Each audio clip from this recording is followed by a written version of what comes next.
Hello guys, magandang araw sa inyo lahat at kumusta na po tayo, no? Ayan, sana ay nasa mga mabuti ho tayo mga kalagayan guys. So guys, this is Laking Davao once again, and everyone, welcome back to my channel guys.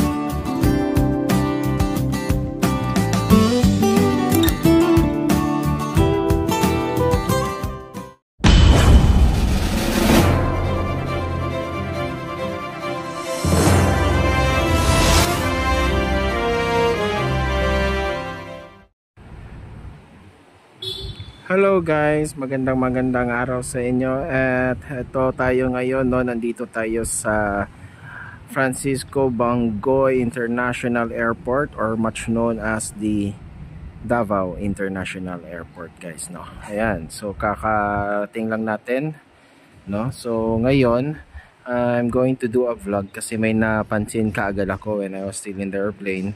May napansin ako dito, may guys, ongoing na pala ang construction, yung expansion nitong Davao International Airport. So yun yung ating i-update ngayon guys. Titignan natin, nakita ko kasi kanina yung before pagdaan namin sa may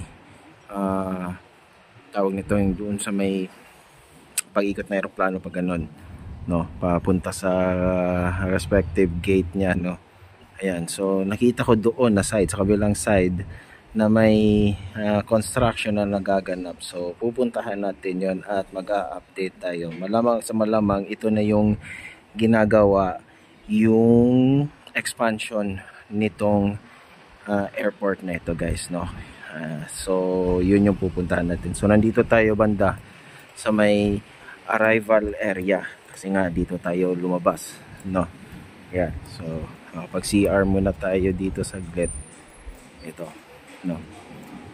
So dito tayo lumabas kanina guys. So ngayon pupunta tayo doon guys sa kabila. Actually dito meron nga rin ginagawa dito guys, no.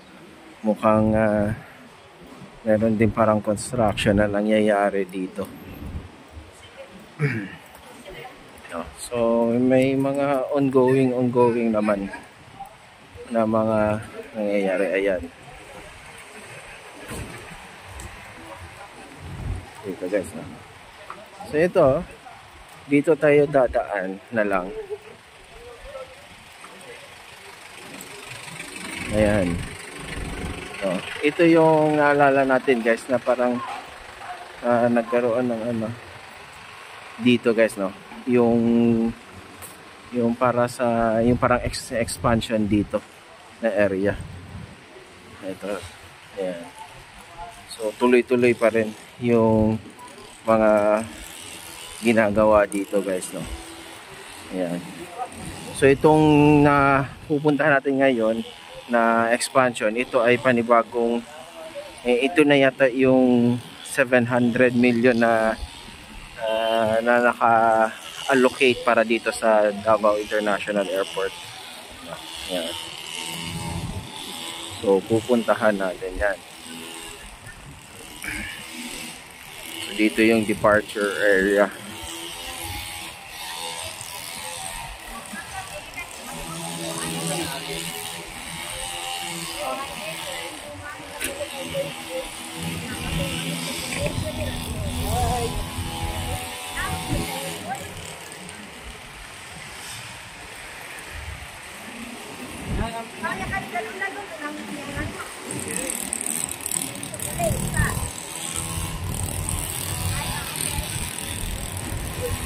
So ito yung guys, no,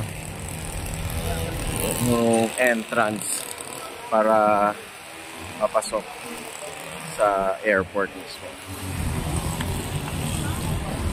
Dito tayo sa may parang international side na na pre-departure. Ayan.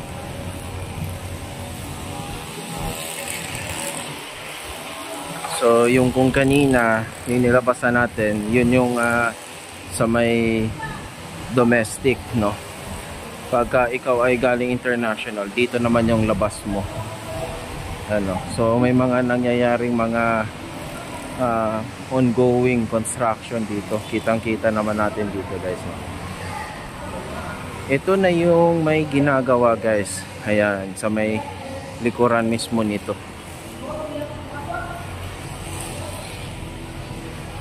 Itong nakabakod na ito. Kung matatandaan ninyo, guys, yung lalong-lalo na sa mga Dabawenyo talaga dyan, ito yung area kung saan yung parkingan talaga ng mga bus, no. Ayan, before. So dito nila ginawa yung expansion, no. Remember, guys, this is not another terminal, ha. Hindi to parang baka akala nyo terminal 2 na to ng Davao International Airport. Hindi po, bali it's just an expansion from the existing PTB, no, or the passenger terminal building. So yan, dito na siya na side. Ito, no, ayan. So lalabas tayo doon, pupunta tayo doon para makita natin. So ito siya. Update lang naman tayo dito, guys.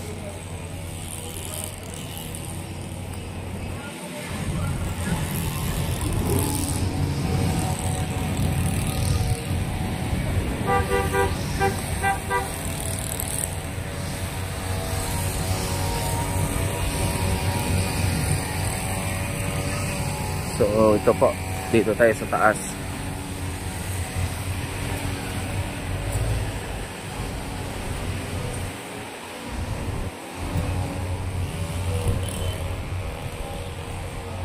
Ayan, so actually, guys, ni-research ko kaagad, no, ito, tinignan ko.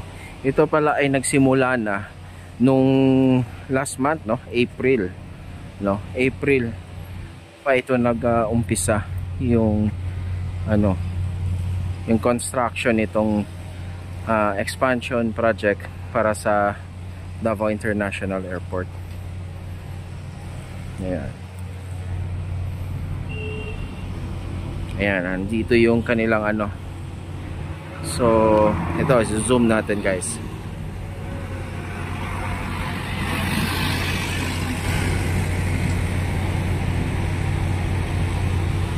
So, yan yun, no? So, project name, expansion of passenger terminal building at Davao International Airport, no? So, ang implementing agency nito ay ang Civil Aviation Authority of the Philippines, no, or CAAP, no. Ayan.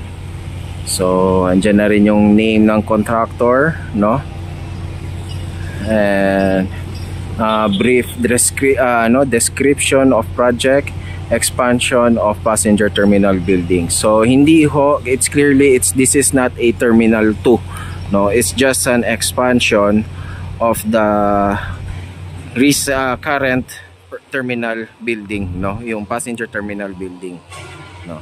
Ito na yung dati na yon, makikita natin yung nilabas nila na design, no. Ayan, so mostly dito lang na side. And ang pagkakaalam natin dito, guys, this will add up also for yung sa air side, no, pati na rin yung ano, kasi dadagdagan kasi dumadami na rin yung international na route dito sa coming in and out from Davao, guys, no. So they really need to expand this, especially dito, no, sa international area sa side na ito. So ayan, no, ayan, may lalagay tayo dyan mga clips. Ayan siya, no, yung mga gagawin dyan at yung mga madadagdag sa facilities nitong Davao International Airport, no. Meron na rin dyan, kasama na rin dyan syempre, of course, yung pag-upgrade, pati na rin doon, no, sa current na passenger terminal building, no, ng airport na ito. Ayan, so dahan-dahan lang. So hindi pa, I think this is one of the part of the yung dati na nilabas na budget, no. Alam naman natin nung sa last administration ay meron na tong binadgetan na tong Davao International Airport ng more than 40 billion pesos, no. Pero I think ayan, parang phase by phase muna nila. Ayan, no? Tsaka kasama na rin yun doon para yung budget sa pagbibigay para sa Davao International Airport Authority. So itong project nito, this is clearly from CAAP, no. Ayan. So dito tayo, guys.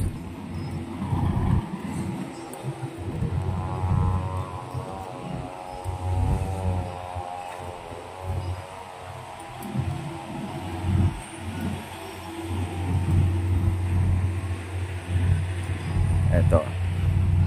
So ito yung perspective ng expansion nitong Davao International Airport, guys. Ayan. Maglalagay din tayo maya-maya ng pinaka-clip nito, guys, no. Ayan. Okay, so yan na ho. Finally, the expansion is already ongoing here in Francisco Bangoy International Airport, no. So 2 years ang ano nito, no, ang expected of date of completion ng nitong expansion nito. So probably by mga late 2027 or early 2028 na natin to magagamit, no. Ayan. So ayan, guys, so needed na talaga to. Actually kulang pa to, guys, sa totoo lang, sa dami na ng flights na meron na tayo dito sa Davao. At dun, dagdag na rin ng international flights, no. Like we have already bumalik na yung mga Hong Kong, Davao Hong Kong natin. Still the Davao Singapore natin nandyan pa rin, no. Andyan pa rin yung ating Davao to Doha, no, which is catered by Qatar Airways, no. So alam naman natin na the Xiamen Airlines yata, I think, or the Xiamen Airways babalik na rin, no.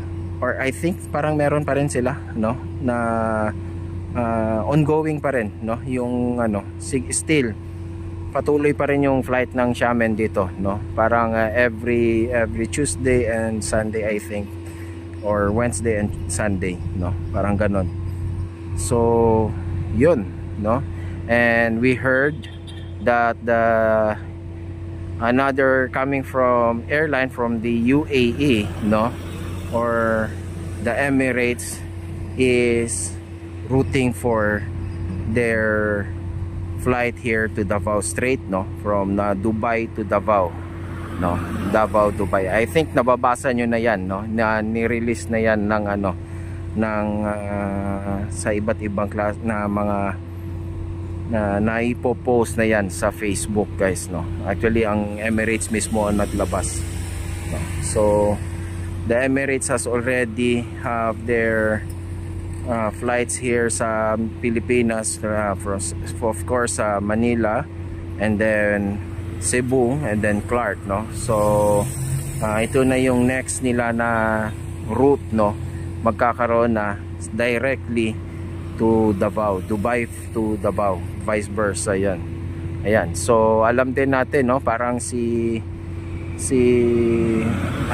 all we know dati si Cathay Pacific meron na ring plano dito before pa, si Thai Airways, and of course ang alam ko it's either yung ano, no, ang matunog at saka halata naman din yung Air India or the Indigo, I think, no, parang magkakaroon ng direct flight here to on and off to ano, no, from directly from India for I think kasi sa dami ng Indians dito talaga sa Davao, no. Ayan, so magiging ano yan, no? Masyadong komportable yan para sa mga Indian students here and nationals na nandito na nakastay sa Davao City, so they don't need to go to Manila or Cebu para umuwi sa kanila. Meron ng directly soon coming from Davao, no? Ayan. So ito guys, so ito yung kanilang ano, wala pa naman silang nilagay na mga yung mga project cost, no? So yan. Ito siya, sinagad na siya talaga guys, hanggang dito sa may ano, dulo. And I think yung apron din doon sa may air side, magkakaroon yan doon ng expansion din, malamang, no? Ayan. So ang pagkakaalam ko din because this Davao International Airport ay meron currently 4 na aero bridges, no, na parang ano, so parang ito yata mag-a-add up sila ng up to 3, so magkakaroon na ng mga 7 or 8, no? I think 3 or another 4 aero bridges para dito sa international lalagyan guys, no? So yun yung possible dito. And it will nakalimutan ko kung ilang passengers ang madadagdagan nito, kasi currently this international airport can accommodate up to 4.5 million passengers annually, no, yearly. So I think pag natapos itong expansion nito, so malamang madadagdagan na yung passenger capacity nitong Davao International Airport, no? So tansya ko dyan, aabot na yan tayo sa mga 7.5, I think 7.5 million passengers annually. Ayan. So this is just one of the many phases na gagawin pa dito sa Davao International Airport, no? Ayan. Ayan guys. So yun yung ating in-update dito sa Francisco Bangoy International Airport. So ito yung kanyang perspective guys. Ayan. So by the way, maglalagay ako dyan ngayon ng pinaka ng clip nya. Ayan guys, no. So yan yung ginagawa na dito ngayon guys, no? And ito na siya ngayon. Ayan. Kitang-kita dito yung mga poste na nakaano na. Mabilis din, no? Last month lang pala to nag-umpisa. Hindi ko kasi napansin to nung ako'y yung paalis dahil night time. Ngayon lang ako nung dumating ako dito ngayon is daytime, so napansin ko kaagad, no? Yung pagkalapag ng eroplano dito, yung pag-ikot, napansin ko kaagad may mga bakal at sabi ko, may ginagawa yata dito sa kaya naisipan ko kaagad mag-vlog at mag-update na rin dito para sa mga hindi pa nakakaalam at hindi pa nakakapasyal dito lately sa Davao International Airport guys. Okay, so that's it. That's our yan pa lang naman ang mga currently ginagawa. Actually, in fairness, yung sa may arrival medyo ayun, no, medyo gumanda na parang natapos na yata yung comfort room doon. Maganda na actually, no? Ayan. Tapos nung ako naman paalis, still, pero medyo lumuag-luag konti yung nga talaga, no, yung ating check-in area dito sa PTB na dito sa current ng ating passenger terminal building, no. Ayan. So ito magkakaroon na ng sarili yung para sa international soon, no. Ayan. So hindi na masyado magkakahalo-halo yung mga pasahero ng domestic at saka ng mga going abroad, no. Ayan. So that's it guys, that's our update for today, no. Ayan. So ito na po, ongoing na po construction ang ginagawang Davao International Airport expansion guys, no. So again, this is not another terminal, hindi to terminal 2, no. So this is only an expansion for the current PTB of the airport, no, or the passenger terminal building of the Davao International Airport. Ayun guys, So klaro tayo dyan. Ayan. So eto na tayo ngayon guys. Okay, so maraming salamat sa inyo lahat dyan guys. Always guys, sa aking mga paalala dyan na tayo ay mag-iingat sa ating mga pang-araw-araw na mga ginagawa, at dahil yung mga mahal natin sa buhay ay nag-aantayan hanggang tayo ay makauwi ng matiwasay guys. Okay, so lahat tsaka nga pala guys, no? So sa mga maraming salamat sa mga aking subscriber sa aking channel, at lagi kayong nakaantabay sa aking mga i-upload na videos, no? Nakaabang pa rin kayo. Ayan, kahit hindi tayo masyado madalas na nakakapag upload ng video dahil nga sa ating very hectic schedule, no? Ayan, so mahirap ko iyan, no, yung aking so pagka nagkaroon lang ako ng time, ayan, no, nakakapag vlog ako. And of course, sa mga hindi pa nakasubscribe dyan guys, please do so, no? Please like and share this video, and subscribe na rin po kayo. Click nyo na rin yung notification bell para ma-notify kayo every time I will upload a video patungkol sa mga development ang nangyayari dito in Metro Davao guys. Ayan, so this is Laking Davao once again, updating you right now about this Davao International Airport expansion project guys, no? Ayan, ongoing na po siya. Okay, so guys, thank you so much. God bless us all and adios.